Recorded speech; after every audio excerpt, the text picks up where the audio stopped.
Hello friends, मेरा नाम है राजवीर और आप मुझे देख रहे हैं असरा एजुकेशन चैनल पर। तो आज मैं आपके बीच लाया हूँ एग्रीकल्चर का एक ऐसा टॉपिक जो हर साल लगने वाली एग्रीकल्चर से संबंधित जितनी भी एग्ज़ाम्स लगती है उनमें हर बार पूछता है।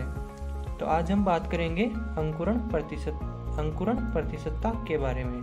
तो पहले मैं आपको अंकुरण प्रतिशतता बता देता हूँ ये होती क्या है।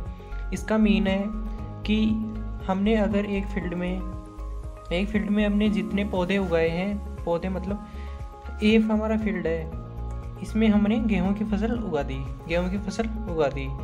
तो इसमें 100% गेहूं के बीज उगाए हमने, उनमें से कितने प्रतिशत अंकुरित होंगे, अंकुरण कितनों का होगा। तो वही है, उसका मतलब होता है अंकुरण प्रतिशतता, मतलब कितने बीज अंकुरित होंगे। तो मैं आपको ट्रिक भी बताऊंगा इसकी, तो वीडियो लास्ट तक देखना और ध्यान से देखना। अगर आप चाहो तो इसको नोट कर लेना, या मैं डिस्क्रिप्शन में इसकी लिंक दे दूंगा PDF की, तो आप वहाँ ले सकते हैं। तो सबसे पहले हम बात करते हैं हमारी मक्का की फसल की। हम बात करेंगे मक्का की फसल की। तो इसकी अंकुरण प्रतिशतता कितनी होती है। अगर हमने मान लो मक्का का 100% बीज बोया है तो उसमें कितने प्रतिशत बीज अंकुरित होंगे। तो मक्का की फसल के कितने बीज अंकुरित होंगे, 90%।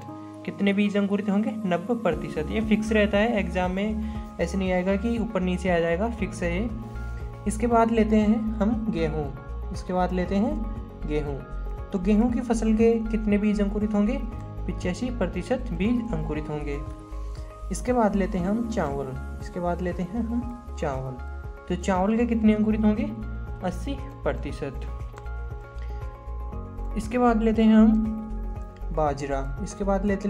बाजरा ले लेते हैं। तो बाजरा में कितने प्रतिशत अंकुरित हो गए, 75%। बाजरे में कितने परसेंट अंकुरित हो गए, 75%।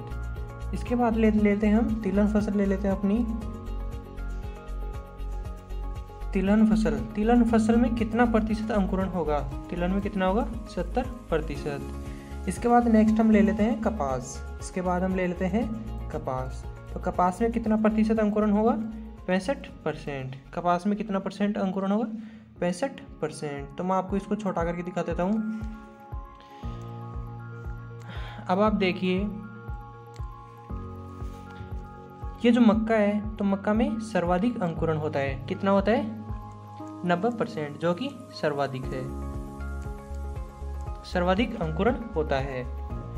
इसके बाद आते हैं गेहूं में कितना होता है, 85%। गेहूं में 85%, चावल में 80%, बाजरा में 75%, तिलहन फसलों में 70% और कपास में 65%।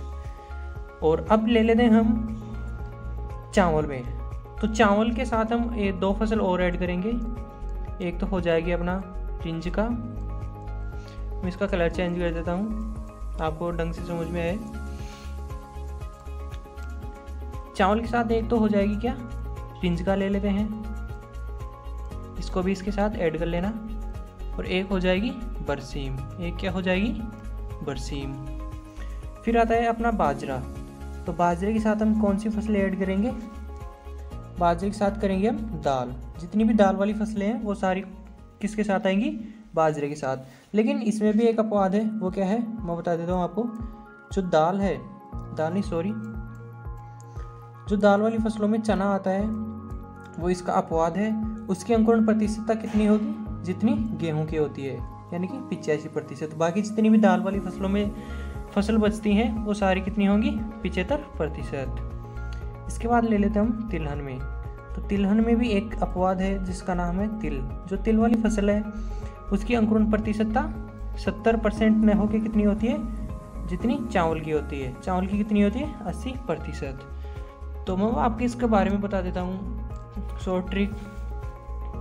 देखो, सबसे पहले हमको क्या करना है, हमने 90 लिख दिया, तो इसमें से हम 5 कम करते जाएंगे। 85 हो गया, 80 हो गया, 75 हो गया, 70 हो गया और 65 हो गया। अब हमें जैसे कि पता है कि सर्वाधिक अंकुरण कौन सी फसल का होता है, मक्का का।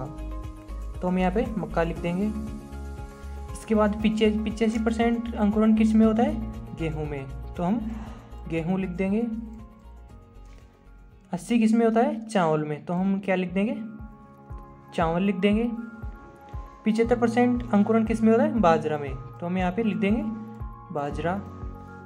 70% किस में होता है? जितनी भी हमारी तिलहनी फसल है उसमें कितना होता है? 70%। तिल अपवाद है यहाँ पे, ध्यान रखना। तिल का कितना होता है? 1 मिनट।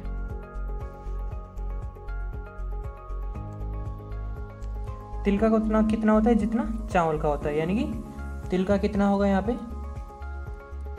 80%। इसके बाद लिख देते हैं हम यहाँ पे लास्ट में कौन सी आएगी? कपास। तो हमें यहाँ पे 2 चीज़ें याद रखनी है। एक तो हमें सर्वाधिक किसकी होती है? मक्का की। सर्वाधिक किसकी होती है अंकुरण प्रतिशतता? मक्का की। और सबसे कम किसकी होती है? कपास की। सबसे कम किसकी होती है? कपास की।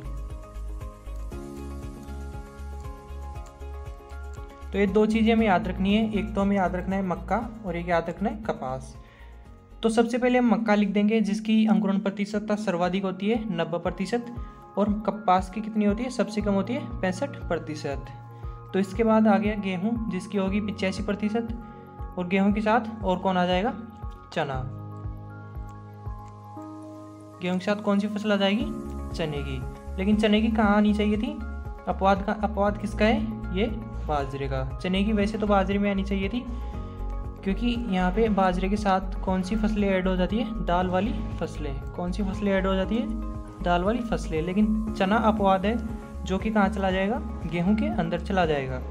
इसके बाद आता है चावल। चावल की कितनी होती है? 80%। और इसके साथ और कौन सी फसलें ऐड होंगी? एक तो हो जाएगी रिंचिका,